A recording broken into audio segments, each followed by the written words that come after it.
Good afternoon, MPH community. It's Friday, February 11th. We've had a great week at school, and I hope everyone has a terrific weekend. But the first couple of messages from me have to do with our health and safety commitment. And first of all, I'm thrilled that after Thursday's testing, or the Thursday test results, didn't reveal any positive cases. So we're happy about that, and we're also happy with what's happening in Onondaga County. Rates are dropping, so may that continue for some while to come here. I want to talk a little bit about our plans for the February vacation, and coming out of the February vacation, our health and safety team was able to secure antigen tests for every student and all of our colleagues. And so next week, we plan to send home with our students 2 antigen tests, rapid response tests, and we're going to ask that families help us out by testing students on the morning of the 28th of February. So that's that Monday morning coming back. MPH will send probably a few reminders, including at least one email reminder and probably a text reminder as well. But just keep in mind that these tests will be going home with students, so parents, please ask your child about that next week. But everyone should be in a position to do that testing. And this has to do with our social compact. We want to do the best we can to keep the community healthy and safe, and want to give everyone, in this case, the tests to do that. We would ask that if there is a positive result, that you contact COVID nurse at mphschool.org. That would be really helpful.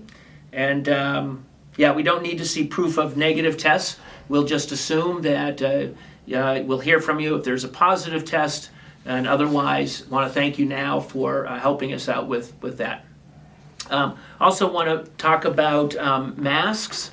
The governor earlier this week made a number of announcements, lifted the mask mandate for certain businesses. For schools and other vulnerable populations, the mandate is still in place. And consistent with what the governor said, we're interested in seeing what the results look like after the February break for, in this case, New York State schools. And we'll be monitoring this situation as we go along. Our first priority, of course, is to be responsible. We also want to be reasonable, though, and we're going to track the data and look for good advice otherwise. But for the time being, our mask policy stays in place until further notice. And then the last thing I have is just a heads up for our students and my colleagues who drive to school and use either of the church parking lots. Next Tuesday, February 15th, the church is holding a funeral service for a member of their congregation. And I was told by Elizabeth Lyman, who's the pastor at the church across the street, that they anticipate a very large crowd, and they're going to need both parking lots. So she has asked that we put out the word that on Tuesday the 15th, neither of those 2 lots will be available to us. We could probably find a way to get all of the vehicles parked over here. If we'll have to get creative, but if you have a chance to make some alternative plans on that Tuesday, maybe carpool or get a ride in or what have you, that would be great. Again, I think we're going to be able to manage this, but just want to get a little help if we can get that on Tuesday the 15th.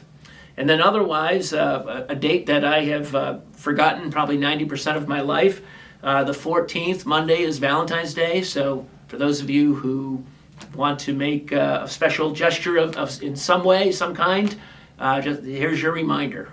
Right before the weekend, next Monday is Valentine's Day. All right, folks, have a great weekend. Thanks for everything.